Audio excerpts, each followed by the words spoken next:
14 days before my wedding, my own father looked my fiancée dead in the eyes and said, "She's a liar. Always has been. She had a bastard child at 18 and tried to trap a man with it." My mother leaned in beside him, and her voice, when it came, had venom in it I'd never heard aimed at me directly before. "Don't let this trap you too," she said. "She abandoned her own daughter, like trash. She's rotten to the core." I sat there at that table, silent, while the two people who were supposed to love me most in the world tried to tear my soul apart in front of the man I was about to marry. I didn't defend myself. I didn't cry. I didn't run. Because what my parents didn't know, what they had no possible way of knowing, was that my fiancé had already found her. He had spent the last 6 months quietly undoing everything they had spent 8 years destroying. And they had absolutely no idea that she was about to walk through the door of our rehearsal dinner. That night, everything they had tried to bury came back to life. And everything they thought they still controlled came apart completely, in front of 40 people who would never forget it. My name is Nora. I'm 29 years old. This is the story of how my own parents tried to destroy the last good thing in my life, and how the daughter they forced me to give away came back and saved it instead. Before I go any further, if this story is already sitting heavy in your chest, take a second to like this video and subscribe, and drop where you're watching from in the comments. I love knowing how far these stories travel. A quick note before we begin.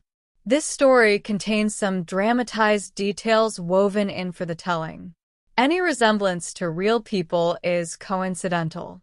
What isn't dramatized is the ache underneath it, the ache of a mother who spent 8 years not knowing her own daughter's face. Let's go back 3 years, to a hospital hallway, the day I saw him again for the first time in 8 years. Theo proposed on the rooftop of his apartment in December, the city cold enough that our breath fogged between us. He'd line the ledge with candles and mason jars because he knew I'd think it was cheesy and love it anyway. When he got down on one knee, he said, "I lost 8 years with you already. I don't want to lose 8 more days." I said yes before he'd even finished the sentence. The ring had been his grandmother's, a small vintage sapphire.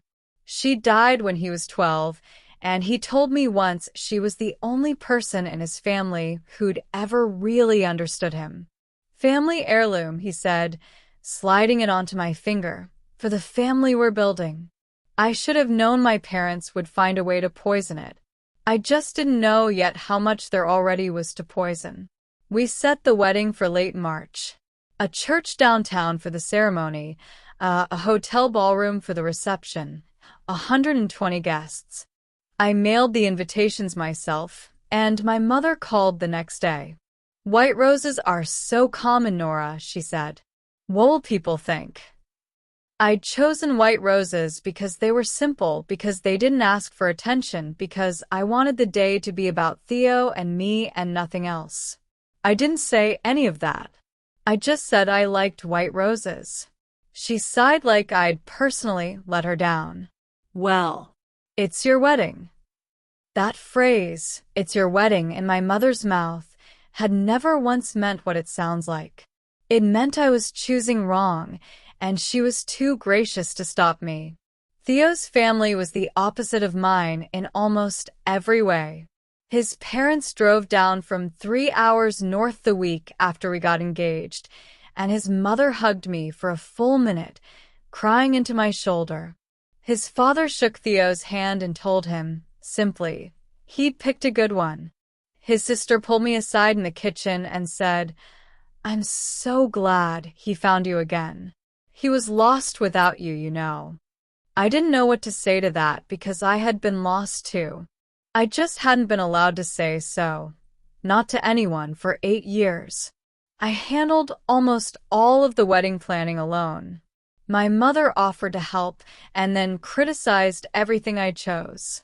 The venue was too modern. The menu was too plain. I kept a seating chart on my desk that I must have revised 20 times, and every version, without quite admitting to myself why, I moved my parents' table a little farther from the head table. Final version had them at table 9, near the exit. I told myself it was ordinary wedding stress, the kind every bride and her mother go through. I was wrong about that, the same way I'd been wrong about a lot of things where my parents were concerned. Early that March, my closest friend from nursing school, a pediatric nurse named Priya, cornered me in the break room at the hospital. "Your mom's been asking me weird questions about you," she said. "How long you and Theo have really been together. Whether you dated much before him. Whether he knows and she paused there, your history." My stomach dropped straight through the floor. "There's nothing to know," I said. "It's a closed adoption. No one knows where she is. Not even me." I believed that when I said it. I was wrong about that too. 2 days later, my mother called and said we needed to talk about the wedding and about Theo. "We barely know him," she said, in that sugar-coated voice she used right before she asked for something. "Why don't you both come to dinner Saturday?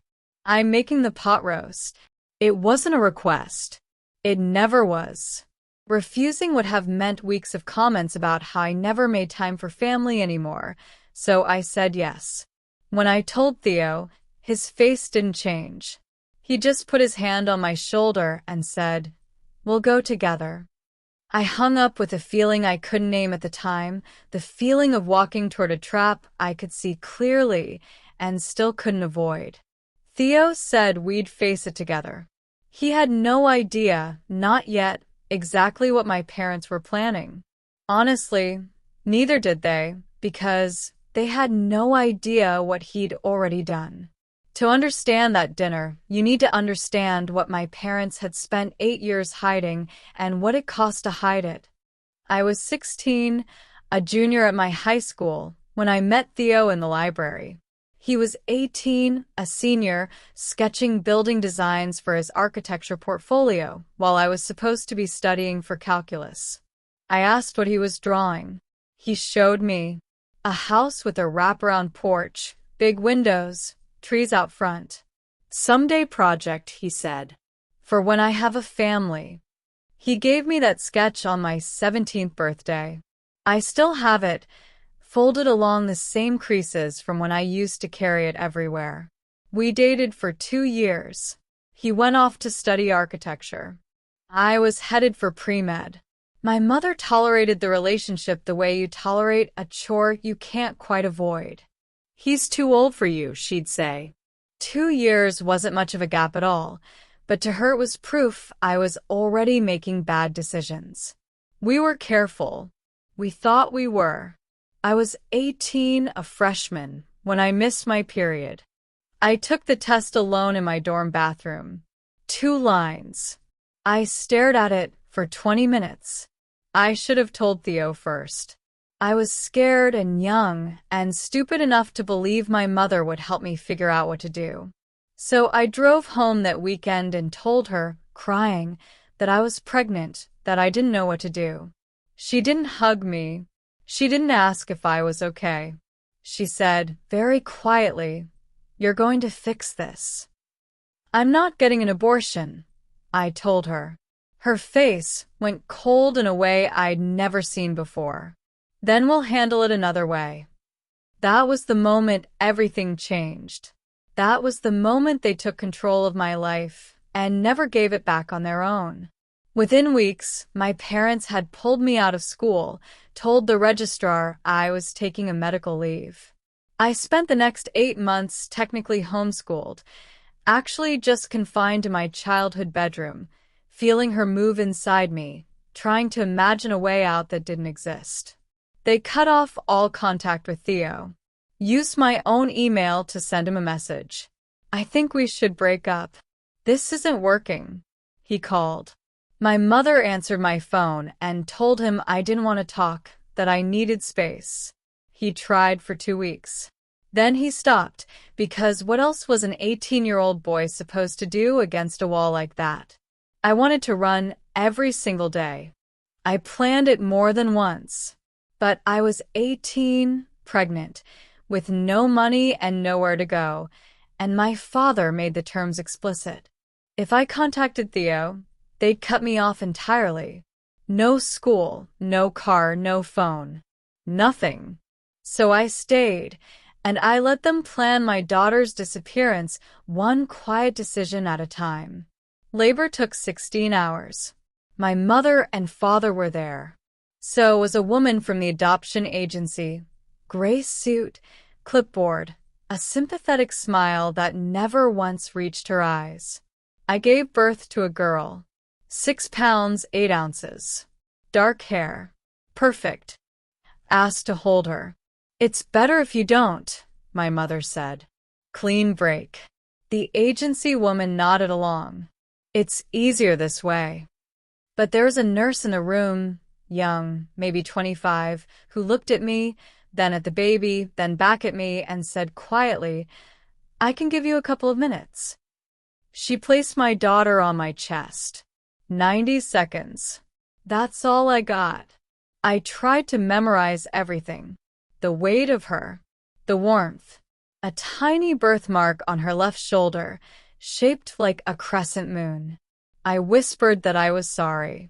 Then my mother said, That's enough, and the nurse took her away, and I was sobbing so hard I couldn't breathe, asking someone, anyone, please just tell me her name. The adoptive family will name her, the agency woman said. They offered me a sedative. I was so broken I said yes. When I woke up 6 hours later, she was already gone, in someone else's arms, in someone else's home, with someone else's name, and I never once got to say goodbye. I signed the papers the next morning. My mother stood over me while I did it. You'll thank us when you're older, she said. I went home and locked myself in my room for 3 weeks. Depression hit like a freight train. I couldn't eat, couldn't sleep, couldn't think about anything except those 90 seconds. My parents acted like it had never happened. My mother converted the nursery we'd quietly started assembling into a guest room within the week. No point dwelling, she said, folding the crib into a box like it was seasonal decor. I started therapy that fall. My therapist was patient, kind. She told me I'd experienced a traumatic loss, that grief doesn't run on a timeline. But I chose this, didn't I? I asked her once. She looked at me for a long time before she answered. Did you? Every year on the anniversary of that day, for 8 years straight, I called in sick to work, stayed in bed, and counted the hours since I'd last held her, which was always the same number. 90 seconds. My parents never once asked why I was sick on that particular day, year after year. They knew exactly why. They just preferred not to say it out loud. I switched my major to nursing. I couldn't save my own daughter.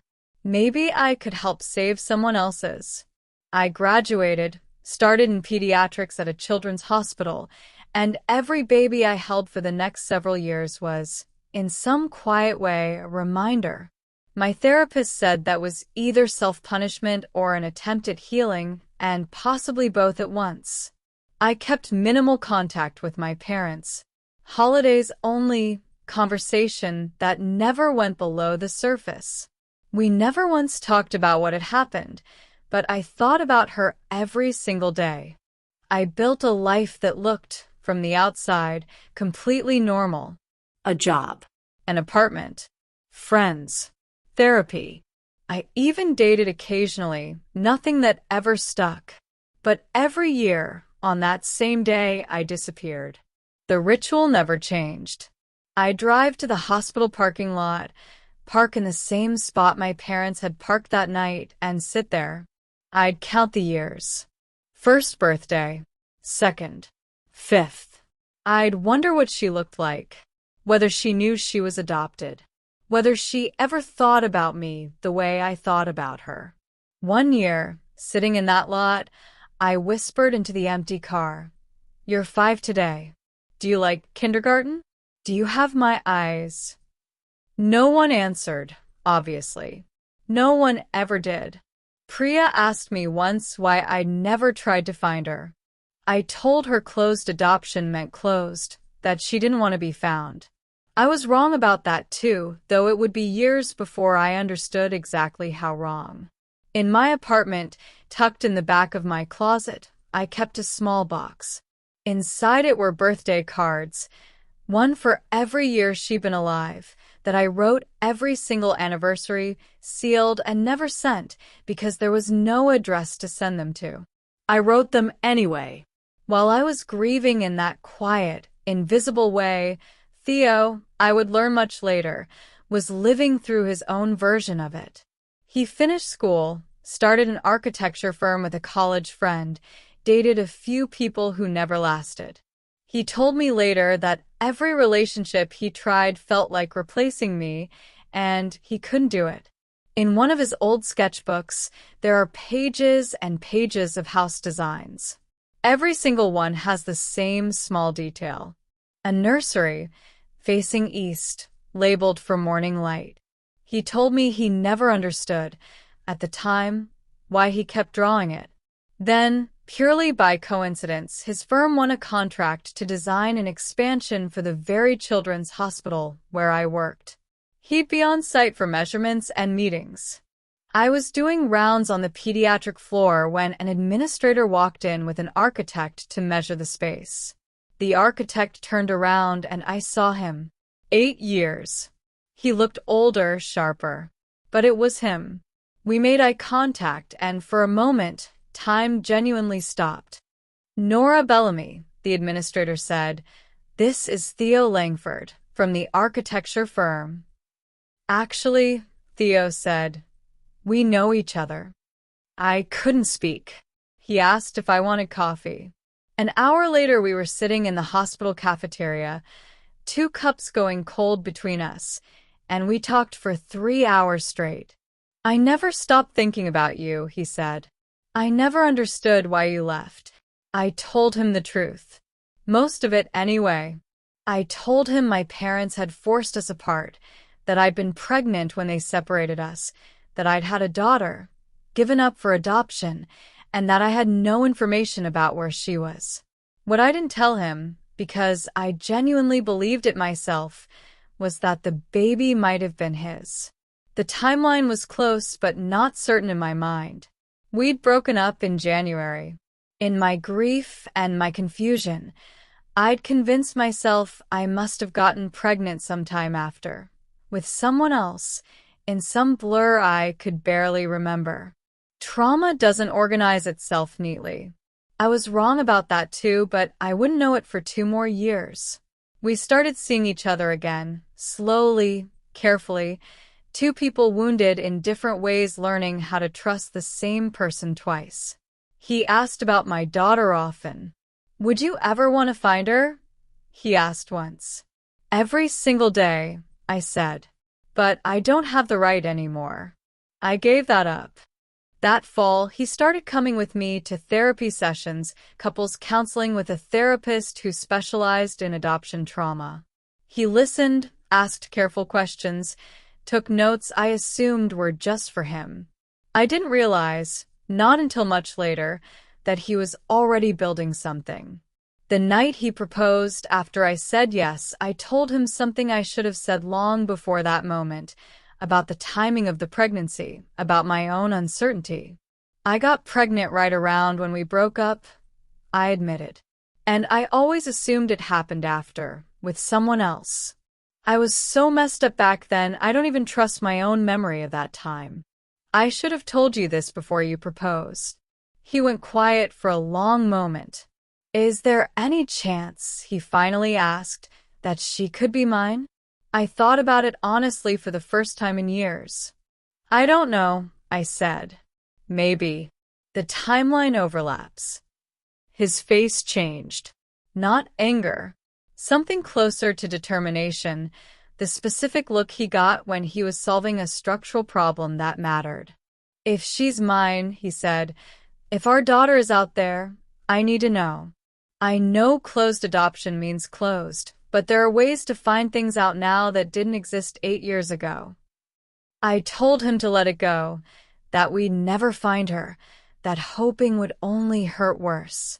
3 weeks later, without telling me, he mailed off an at-home ancestry test. He told me it was for his own family history, that he wanted to confirm a story his father always told about their heritage. I didn't think much of it. The results came back weeks later. An ordinary heritage breakdown. No close matches in the system yet. He stared at the screen for a long time and told me simply, "Nothing." "I told you," I said gently, "she's probably not even in a database like that." He nodded, but I could see the disappointment sitting behind his eyes. What neither of us understood yet was that these databases update constantly. Every new person who joins gets matched automatically against everyone already in the system. 6 months later, on the other side of the country, a couple was sitting in their kitchen having a very different conversation about their own 8-year-old daughter and a pediatrician's offhand suggestion that they consider a genetic test just for the medical records. The Faraday family lived across the country. Alina was a pediatrician herself. David taught high school history, and they'd adopted their daughter as a newborn, always open with her, always honest that she'd joined their family a different way than most. At her last checkup, the doctor had asked about family cardiac history. Alina had to say the same thing she always said. Unknown. She's adopted. The doctor suggested a genetic testing kit, mostly for medical purposes, nothing more. That evening, Alina mentioned it to David, and their daughter, a bright, curious 8-year-old, thought the whole thing sounded fun. She spit in the little tube, mailed it off, and forgot about it within the week the way kids forget about most things that aren't happening right in front of them. When the results came back, the system flagged an immediate match. Close family relationship. Possible biological father. A name neither Alina nor David recognized, but an age and a location that lined up with what little they knew of their daughter's origin story. At almost the exact same hour, 3 time zones away, Theo's phone buzzed with a notification. New close family match. He opened the app standing in his own kitchen and stared at it for what he told me later was a full hour before he could make himself move. Possible daughter. Age 8. Location consistent with the year I'd told him about. He didn't tell me. Not yet. He needed to be certain, because raising my hope and being wrong would have destroyed something in me he wasn't willing to risk. So he did what Theo does. He made a plan. He hired a private investigator, a retired detective who specialized quietly and carefully in adoption reunions, someone who knew exactly how to use public records without ever crossing a legal line. Theo gave him what little the database had given him: an age, a general location, a first name. The investigator worked fast. Property and school enrollment records are public in most places, and the elementary school's own website had posted a class photo from the year before. Front row. 3rd from the left. Dark curls. A gap-toothed smile that Theo told me later stopped his heart in his chest, because it was unmistakably my smile on someone else's face. The report came back 20-some pages long. The photo was on the first one. I knew, Theo told me afterward, before I even finished reading the rest of it. She was ours. I didn't need the DNA to confirm it. I just needed to be sure before I said a single word to you. He sat me down on a Saturday afternoon a few weeks later, his face gentle but serious in a way that scared me a little. I found her, he said.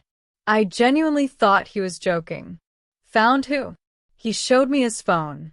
The database match. The investigator's report. The photograph. I don't remember the next hour clearly. I know I cried until I couldn't breathe. I know Theo held on to me the entire time. I know I kept asking how over and over. How is this possible? And he explained it patiently, the test, the match, the investigation, all of it laid out like a man defusing something delicate. Nora, he finally said, the match says I'm her father, not someone else. Me. That broke something open in me all over again, because it meant I hadn't only lost 8 years with my daughter. I'd lost 8 years with the one man who would have fought for both of us the moment he'd known, if my parents had ever given either of us the chance. Theo hired a family law attorney who specialized in adoption cases, a careful woman who explained the landscape to us plainly. We weren't trying to undo anything. That's not how it works, and it isn't what either of us wanted. We were trying to open a door, gently, and see whether the family on the other side of it was willing to let us through. The law in most places allows contact if the adoptive parents consent. If they refuse, there's no legal path forward at all. So the attorney sent a formal, careful letter to Alina and David Faraday, explaining who we were and what we were asking, and making very clear it was not a challenge to the adoption. It was a request for voluntary reconnection, nothing more. We waited 3 weeks. No response. I started preparing myself to accept that closed really did mean closed. Then Alina called the attorney's office. We sat in the office together, Theo and I, holding hands, barely breathing, while the call played on speaker. I got your letter, Alina said, and her voice was warm, careful, kind in a way that undid me a little. I want you to know that David and I always intended for our daughter to know her birth parents someday. We actually tried to maintain contact after the adoption. We were told the birth mother wanted a clean break, no contact at all. My blood went cold. Who told you that? The attorney asked. The agency, Alina said. They said they'd reached out on your behalf and that you'd asked for no further communication. I had never said that. I had never been asked.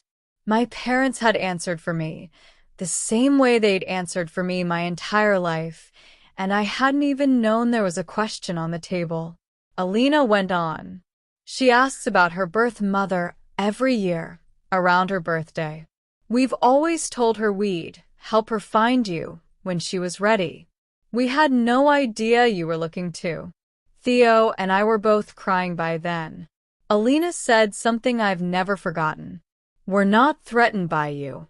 She's lucky to have this many people who love her. We'd be honored to arrange a meeting.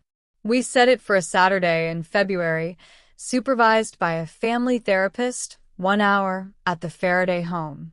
Her name, Alina told us gently, was Wren. They told her ahead of time. Your birth parents want to meet you if you'd like that. She said yes immediately without hesitation, the way children sometimes do when adults have spent years overthinking the very thing a child accepts easily. In the weeks before that Saturday, the Faradays started sending us photos and small stories through the attorney. She loves art. She plays violin badly and enthusiastically. She wants to be a veterinarian. Her favorite color is purple. Alina sent us a scanned drawing Wren had made the year before, a family portrait, 2 labeled adults, a little girl in the middle, and in the background, 2 shadowy, faceless figures with question marks over their heads. She drew this last year, Alina wrote. She imagined you with long brown hair and kind eyes. She was remarkably close. I stared at that drawing for the better part of an hour. She had been thinking about me all those years, the same way I'd been thinking about her, and she was 8 years old, and she'd been grieving too, in her own quiet, uncomplicated way, long before either of us knew the other was doing it. We circled the date on the calendar. I asked Theo, more than once, what if she hates me? What if she blames me for giving her up? Then we'll show her it wasn't your choice, he said. We'll show her everything. I didn't understand yet how literally he meant that. The Faraday house was a blue Victorian with flower boxes in the windows and a child's artwork taped all over the refrigerator. Alina and David greeted us at the door. Warm handshakes, kind faces exactly like the photos we'd already memorized. The therapist, a calm woman named Dr. Reyes, laid out the ground rules before anything else. Let Ren set the pace. If she wants a hug, wonderful. If she doesn't, that's completely fine too. This is her story as much as it is yours. Then Ren walked in. Small, 8 years old, dark curls, a purple dress. She looked at me. I looked at her, and I genuinely could not breathe. Are you Nora? She asked. Not Mom. Just Nora. I nodded. My voice had gone somewhere I couldn't find. I've been waiting to meet you, she said, and held up a photo album, construction paper and glitter and stick-on letters spelling out Ren's life. I made this. It's pictures of me growing up, so you can see what you missed. Every page was its own small blow to the chest. Ren at 6 months. First birthday. First day of kindergarten. A violin recital. An art show ribbon. She narrated each one matter-of-factly, not trying to hurt me, just showing me the shape of a life I hadn't been there for. When she finished, she looked up at me and asked, "Did you want to keep me?" The question broke something loose in my chest that I'd been holding shut for 8 years. Yes, I told her. I wanted to keep you more than anything in the world. But I was 18 and your grandparents, my parents, said I couldn't. They told me you'd have a better life somewhere else. I believed them because I didn't know what else to do, and I've regretted it every single day since. She thought about that for a moment. Then why didn't you come find me? Because we didn't know how, Theo said gently, until now. She looked between the two of us. So, you're like my original parents? Yes, I said. Cool, she said, with the effortless pivot only a child can manage. Can I show you my room? Her room was sky blue with stars on the ceiling, a violin in the corner, drawings covering every wall. One drawing caught my eye, the family portrait with the faceless shadow figures. She followed my gaze. I drew that last year, she said. I didn't know what you looked like, so I just made shadows. But now I can finish it. She pulled out markers and gave the shadow labeled with a question mark long brown hair and a smile. She gave the other one glasses, even though Theo doesn't wear any. She labeled them Nora and Theo. Not Mom and Dad. Just our names, because we hadn't earned those titles yet, and somehow that felt exactly right. Afterward, Alina and David sat with us. We're not threatened by you, Alina said.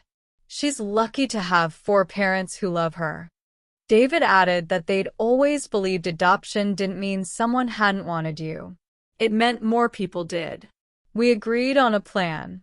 Weekly video calls, occasional visits, everything gradual, everything led by Ren. Before we left that first day, she made us pinky promise to come back the following week. Driving home, I felt lighter than I had in 8 years. We'd found her. She was healthy, happy, deeply loved by people who had never once made her feel like a consolation prize. And then I remembered my parents still had no idea any of this existed, and our wedding was 6 weeks away. We visited Ren 3 times over the following weeks. Each time she opened up a little more, showed us school projects, played violin badly and proudly, asked casual questions about family medical history and whether her curls came from me. Yes, I told her. And your dad's smile. By the 3rd visit, she hugged me goodbye, quick and a little shy but real. I cried in the car afterward, the good kind of crying, the kind that feels like a wound finally getting air. On that 3rd visit, Ren asked, out of nowhere, whether she could come to our wedding. Theo had already been carrying an invitation in his jacket pocket for weeks, waiting for the right moment to offer it.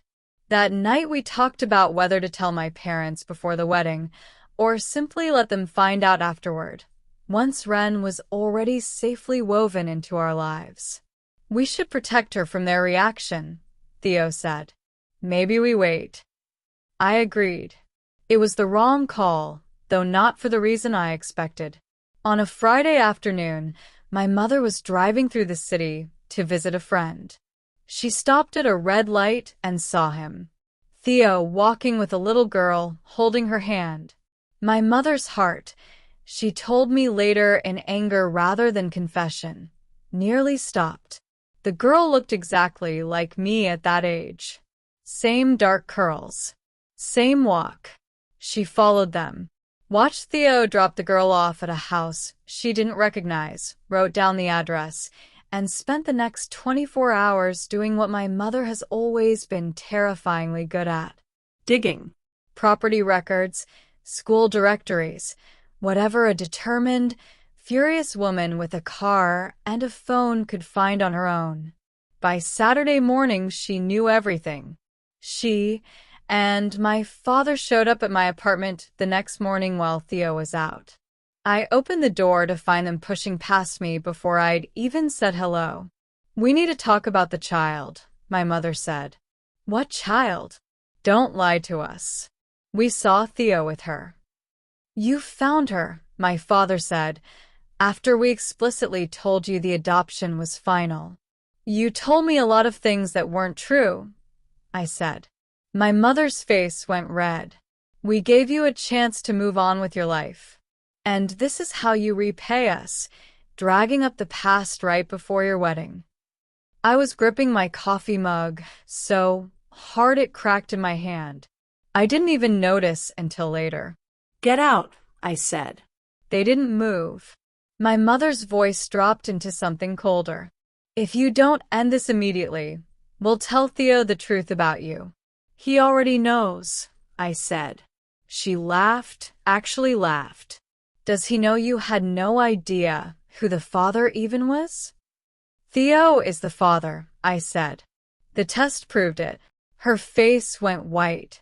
My father recovered faster than she did. Even if that's true, and I doubt it, that child is gone. Legally adopted.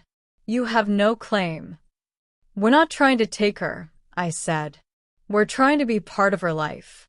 Something you spent 8 years making sure never happened. My mother's voice shook. If you pursue this, you will destroy your relationship with us. Good, I said. They left. But I understood, watching the door close behind them, that it wasn't over. Not even close. The 2 weeks that followed were their own kind of hell. My parents tried threats. They'd tell our church we were harassing an innocent adoptive family. They tried guilt. After everything we've done for you. They even tried a strange kind of bribery, offering to pay for our honeymoon if I would simply let the whole thing go. None of it worked.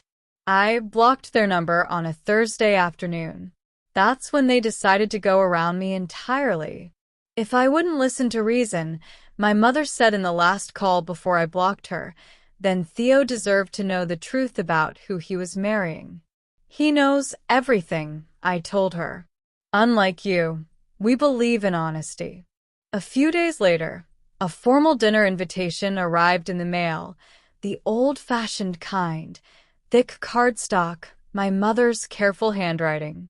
It had been sent, we realized later, 3 weeks earlier, before they'd ever seen Theo with Ren, back when it was simply meant to be an ordinary pre-wedding family gathering. Now it was their stage instead. I knew walking in that it was a trap. Refusing would have caused an even bigger scene than attending, so we went. Theo brought his phone, fully prepared. I brought my ring, half convinced I might not still be wearing it by the end of the night. My parents' house looked the way it always did for company. Immaculate lawn, church directories stacked in the foyer. My mother greeted us at the door with a warmth so performative it was almost impressive. Theo, you look so handsome. Nora, you're so lucky. The translation, as always, was clear. You could have done better.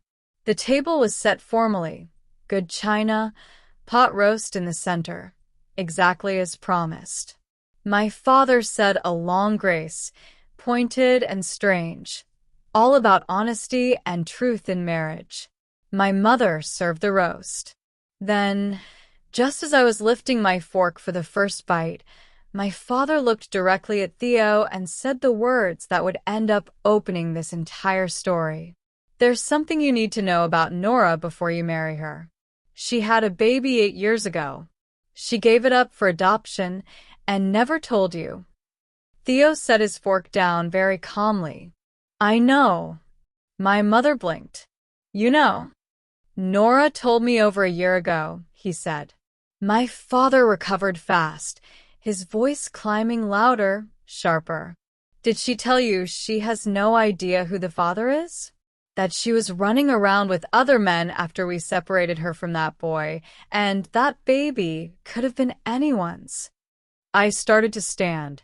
My mother cut me off before I could finish a syllable. Sit down, Nora. The adults are talking. I sat. I stayed silent, hands clenched under the table, Theo's hand covering mine. My father kept going. She tried to trap some other man with that bastard baby. When he wouldn't marry her, she threw it away like garbage. Theo set his fork down entirely and looked my father dead in the eye. Actually, he said, very calmly, I know exactly who the father is. And your daughter isn't a liar. You are. The room went silent. What are you talking about? My father said. I'm the father, Theo said. A genetic test confirmed it 6 months ago. My mother's face went white. My father said it was impossible, that the timeline didn't work. August, 8 years ago, Theo said. Nora and I were together the December before. You separated us in January, when she was already 2 months along. You forced a closed adoption to hide your own shame. Should I keep going? My mother's voice shook. You have no right. To know my own daughter? Theo said. Interesting position for a grandmother to take. My father stood up. Even if you are the father, which I doubt, that child is gone. Legally adopted. You have no claim. Actually, Theo said, we've been in contact with her for 6 weeks. My mother's voice came out strangled. You've what? Theo picked up his phone, set it flat on the table, screen facing up. Her name is Ren, he said. She lives with a wonderful family who love her completely, and she knows exactly who we are. He opened a photo. The 3 of us, taken a few weeks earlier, Ren holding up a hand-lettered sign that said, see you at the rehearsal dinner. My mother leaned in over the table, and her voice, when it came, had a venom in it I'd never heard aimed at anyone before, let alone at me. Don't let this trap you too, she hissed at Theo. She abandoned her own daughter, like trash. She's rotten to the core. Theo's voice stayed level, cold in a way I'd never heard from him either. She didn't abandon anyone. You stole her daughter, and you're about to lose your own. My mother stood up, shaking. If you continue this circus, we will not attend your wedding. We will tell everyone at church exactly what kind of woman she is. We will make sure everyone knows. Theo stood too, and pulled up the folder on his phone, the one he'd been quietly building for 6 months. Test results. Emails with the Faradays, who, it turned out, had tried to reach me for years, only to be blocked by my own parents. Therapist notes. Hospital records showing I'd tried to refuse the adoption at every turn. A timeline showing exactly how fast they'd rushed the whole process before I could change my mind. You've been building a case against us, my father said. No, Theo said. We've been protecting Ren from you. There's a difference. My mother threatened to call the Faradays herself that night, to tell them I was unstable, that we were harassing them. Go ahead, Theo said. They already know the real story, including your role in it, and they have lawyers. I stood up, the ring still on my finger. After tonight, you're not invited to the wedding, the rehearsal dinner, or anything else. You lost the right to be my parents the day you stole my daughter. We left. Drove 10 minutes in complete silence before I finally spoke. They're not going to let this go quietly. I know, Theo said. That's why I already invited them to the rehearsal dinner. I stared at him. You what? He explained. The formal invitation had gone out 3 weeks earlier, before any of this had blown up, back when it was simply meant to be an ordinary pre-wedding gathering. He'd known, somewhere underneath all his careful planning, that my parents would eventually find out about Ren, one way or another. He wanted the confrontation to happen in front of witnesses, in the open, so they could never quietly rewrite the story afterward the way they'd rewritten every story about me for 8 years. 40 guests, both families, friends, colleagues, a handful of people from the church I'd grown up in, the kind ones, the ones who actually liked me. What if they make a scene? I asked. Then Ren will see exactly why we've kept her away from them, Theo said, and so will everyone else. The 2 weeks that followed were quieter, at least on the surface. I blocked my parents completely. I focused on the wedding. I visited Ren twice more. She was thrilled about the rehearsal dinner.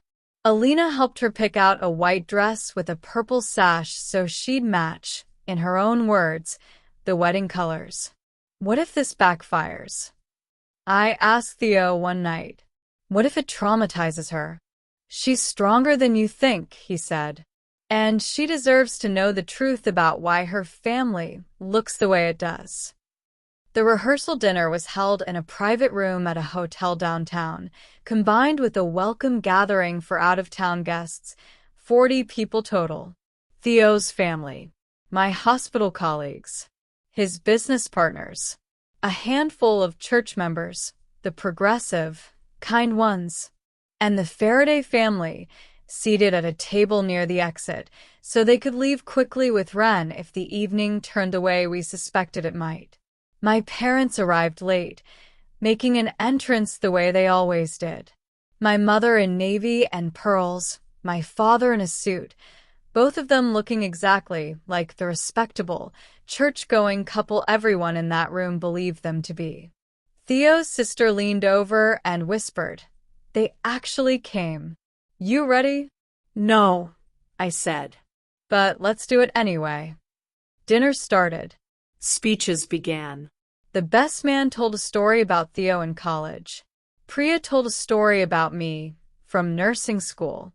Theo's father stood up and talked about finding your way back to love, about second chances, and my parents sat through all of it stone-faced.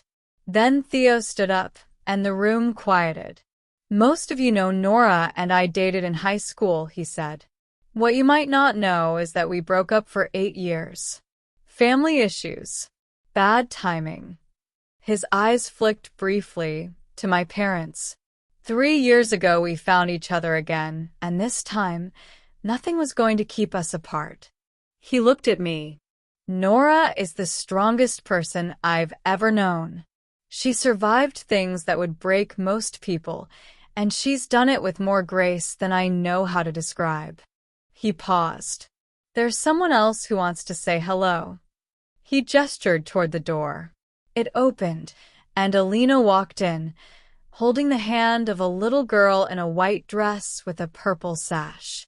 The room went completely silent. Ren walked toward the head table, her eyes fixed on me. My mother's face went chalk white. My father half rose from his chair and then sat back down. Ren reached me and smiled. Hi, she said. I'm Ren.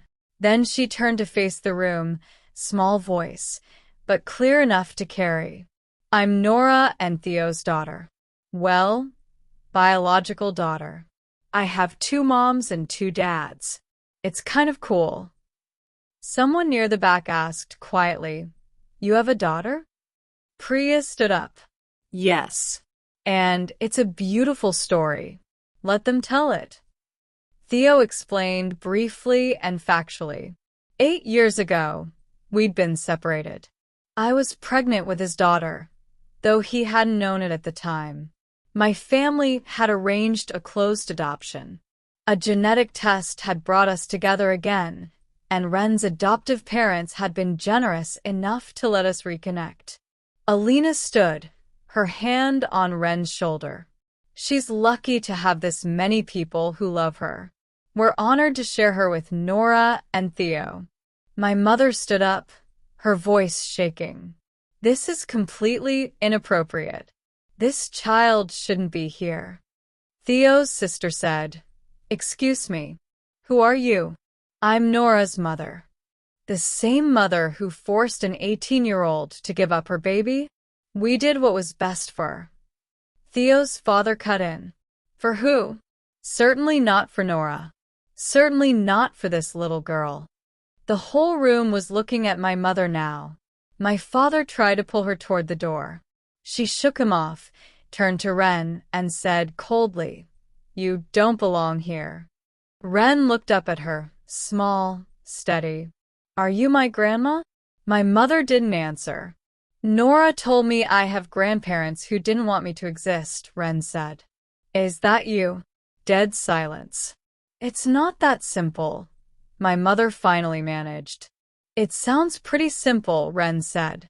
An older woman from our church, someone my mother had known for 20 years, stood up slowly. I have never been more disappointed in you, she said, and one by one, other people started speaking up. A colleague, Theo's business partner, even church members, my mother's own people, turned against her in the space of a few sentences. My mother grabbed my father's arm, headed for the door, stopped, turned back one last time. You'll regret this, Nora. All of you will. Then she walked out and the door closed behind her. The room exhaled. Then someone started clapping. Then everyone did. Not for my parents leaving. For all of it. For the truth finally standing where the lie used to be. Ren looked around, confused. Why is everyone clapping? Because we're a family, I told her. All of us, she asked. All of us, I said.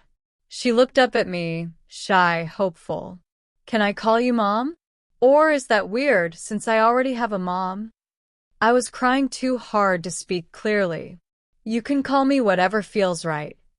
She thought about it. Okay. Mom Nora and Mom Alina. Like that. I held her hand. The first time without a therapist standing supervised nearby, 8 years late. But there. The next afternoon, we got married. A downtown church, 120 guests. My parents were not among them. Ren was our flower girl. White dress, purple flowers, walking down the aisle just ahead of me. Theo cried the moment he saw the two of us together. The ceremony was simple and exactly right. Our vows included a line we'd written together the week before. I promise to always choose truth over comfort and love over fear. The officiant talked about how a marriage isn't only about two people, it's about the family you build around them, and the camera, when we watched the footage back later, panned to Ren, to Alina and David, to Theo's parents, all of them smiling at once. We took photos afterward. One of the three of us, Ren between Theo and me, all three of us holding hands, sits on our mantle now beside a small hospital photograph from 8 years earlier, the only other picture I have of her from that first day, the one where she's 6 pounds 8 ounces, and I only had 90 seconds to memorize her face. The reception had no drama at all. My parents didn't try to crash it. They simply disappeared, the way people do when a room finally stops being theirs. We had our first dance, and partway through it, Ren, still in her flower girl dress, asked shyly if she could join. We pulled her onto the floor between us. The photographer caught the three of us in a small circle, laughing, while Alina and David watched from the side, not threatened, just happy, and Theo's parents cried the good kind of tears in the background. 1 week after the wedding, I sent my parents a certified letter. It was short. I will not be in contact with you. You are not welcome in my life, my marriage, or my daughter's life. If you attempt contact, I will pursue legal options. You had 18 years to be my parents. You chose control over love. I'm choosing differently now. I never got a response. I heard, much later, through a mutual acquaintance from the old church, that they'd quietly left the congregation. Too many questions about a granddaughter no one had ever known existed. Too many people who'd stopped believing the version of the story they'd been telling for years. I thought I might feel guilty, eventually, about cutting them off completely. I never have. I felt, mostly, free, the way you feel when you finally set down something heavy you'd carried so long you forgot it had weighed it all. Months later, and I won't give you an exact date because it genuinely doesn't matter, we found our rhythm. Ren lives with the Faradays. That's her home, her school, her primary family, and it should be, because they've loved her steadily since the day she was placed in their arms. But she stays with us for dinner every Wednesday and every other weekend, and we're all in family therapy together, 6 of us total, Theo and I, Alina and David, Ren, and the therapist who helped make all of this possible in the first place. It's working. Ren calls Alina and David Mom and Dad. She calls Theo and me Mom Nora and Dad Theo. Everyone is completely fine with this. Her school paperwork lists 4 emergency contacts. Her birthday parties have 4 parents coordinating schedules like it's the most natural arrangement in the world, because by now, to all of us, it simply is. She has a bedroom at our house too, painted purple, her choice, covered in art and violin sheet music that looks almost exactly like her room at the Faraday house. She told a classmate once, without a hint of self-consciousness, that she has 4 parents, and that it's basically like having built-in backup. People ask me sometimes, carefully, the way people ask about family rifts, whether I regret how it all ended with my parents. I don't. I regret the years I spent trying to earn love from 2 people who were never actually capable of giving it without a condition attached. I don't regret fighting to get my daughter back, and I don't regret the night that fight became public, because that was the only way it was ever going to stop being deniable. If you take one thing from this story, let it be this. Some families you're born into, and you don't get a say in that. Some families you build, slowly, deliberately, out of the people who actually show up. And some, the ones worth absolutely everything, you have to fight to reclaim, sometimes against the very people who were supposed to protect them for you in the first place. I want to say one more thing to anyone listening tonight who recognizes some piece of themselves in this story. If you were ever made to believe that silence was the price of staying in your family's good graces, I want you to hear this clearly. A love that requires you to disappear a little more every year isn't protecting you. It's consuming you, quietly, one compromise at a time, until there's almost nothing left standing in the room but the version of you they find convenient. You are allowed to stop paying that price. You are allowed to choose the people who actually show up, even when showing up looks nothing like the family you were handed at birth. Ren asked me once, not long ago, why I never tried harder to find her sooner. I told her the truth. I believed for 8 years that closed meant closed, that I had no right left to ask. She thought about that for a while, the way she does, and then she said something I don't think I'll ever forget. Well, she said, you found me eventually. That's kind of the whole point of a door, right? Somebody has to be brave enough to try it.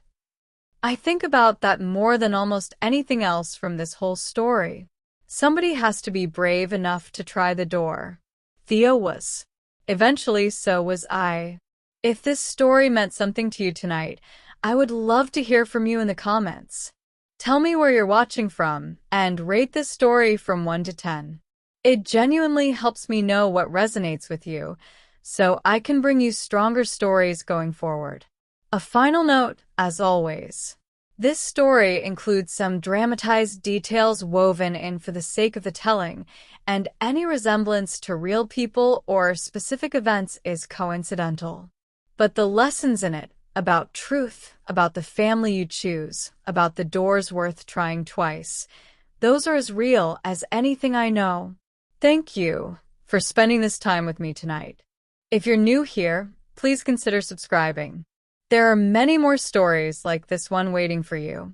And if you needed to hear, tonight, that the truth eventually finds its way back into the room no matter how carefully someone tries to bury it, I hope you'll carry that with you long after this video ends.